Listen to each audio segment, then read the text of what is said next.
The idea of manifestation is not bringing something that doesn't exist into existence or attracting something over there and bringing it over here. The idea is that what you desire to manifest is already here, already existent, already real. Manifestation is the process of giving yourself the ability to realize, to perceive that it is already here. You do not have to do any magical thing to make it come into existence. It is already existent. It's already within your sphere of reality. It is just that your belief system makes it invisible to you. So manifestation is not the process of actually conjuring something out of nothing. It is the process of making the invisible visible. And that simply requires an alteration of perception. That's all it takes. So we are going to be talking about that idea as well. And let us begin right there. The idea of one of the mechanisms of manifestation that allows the invisible to become visible is something that uses the power of paradox very strongly. We often talk about the idea of paradox as the recognition that you are in a very powerful place, right in the center of your power. Because what to you may seem paradoxical, what to you may seem contradictory, two opposing ideas that cannot necessarily seem to coexist, but do coexist, tells you right then and there that there must be a middle ground from which they both come. And that middle ground, that balance point, is your place of power from which you have generated the apparently paradoxical and apparently contradictory concepts. But because you can perceive them both, it tells you that just the perception of those things alone tells you that you are actually in the center of those things, that they come from the center of your being, and that you're simply seeing reflections of the polarity, expressions of the polarity of creation. But polarity within you combines and interacts in a very specific way to generate your true perfect place of balance and perfect place of power. So when you see paradox, rejoice, because it is telling you that you're standing right at the center of your creative self and have the ability to thus then manifest and transform and make the invisible visible very quickly.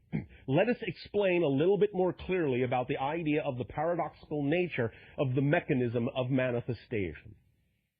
Many of you have been taught to think about the idea of manifestation as an issue of intention, and as an issue of focus, as an issue of concentration. And in a sense, this is accurate. However, a very important point is often left out, or at the very least, sometimes this point is spoken of independently, and so no connection is made to the idea as a whole concept.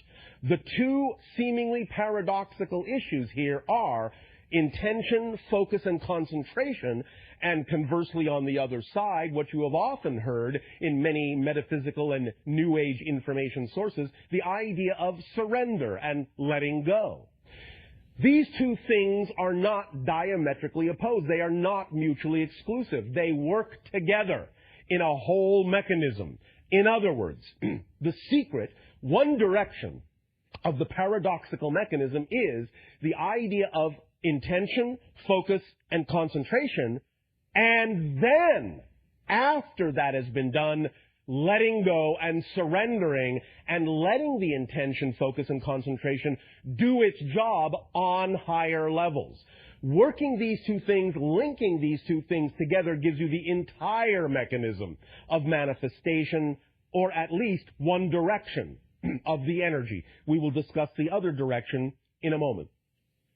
But first, let us again amplify this concept.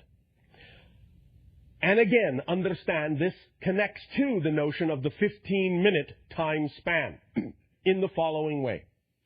Any time that you have a desire or a preference for a manifestation, the idea, yes, is that, in a sense, it must be representative of your passion. It must become your world.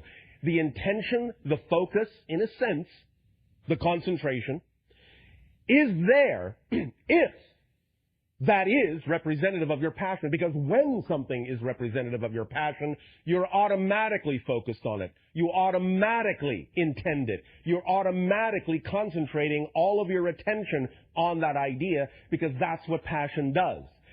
If you are passionate about something, there is no other choice. There is no other consideration. All other things fall by the wayside. That is a true description of the idea of being in your passion. There simply is no other choice. So there is automatic focus, automatic intention.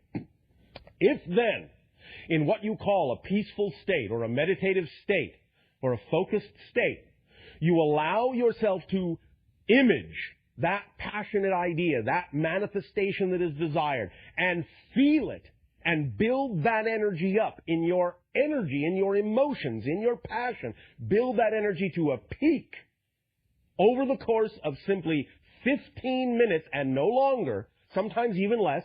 When you get proficient at it, you don't always need all 15 minutes.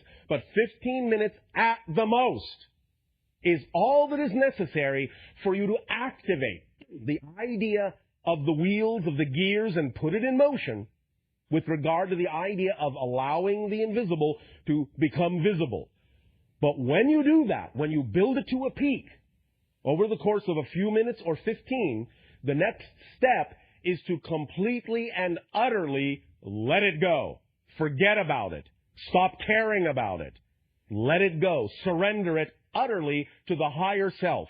Let the higher self now do the job. You see, physical reality, while apparently complicated at times, is actually not extremely complex. In a sense, it is actually built on very simple principles, and you don't actually have to do very much to get the ball rolling. So, because your physical mind, as we have said a few times, is not designed to understand how things are going to happen, how things are going to manifest, the how is the purview of the higher mind, and because the physical mind does not actually have the capacity, the capability to understand, it is not designed to understand how that's going to happen, all it needs to do is flip the switch and let the higher mind do the how, do the things that are necessary to cause the synchronicities in your life that need to be there, and the downloads and the inspiration that need to come to you to allow the invisible to become visible, to allow the manifestation to occur. So all you need to do is do it a little bit for no longer than 15 minutes, bring that up to a full peak of passion, a full peak of imagination, a full peak of visualization, however it is you wish to do it, with that intensity, that concentration, and that focus, and then utterly, utterly, utterly let it go. Now, we understand again that because of certain negative beliefs, many of you find it difficult to actually let it go. But that is very important, because without the letting go side, you don't actually have the whole mechanism engaged.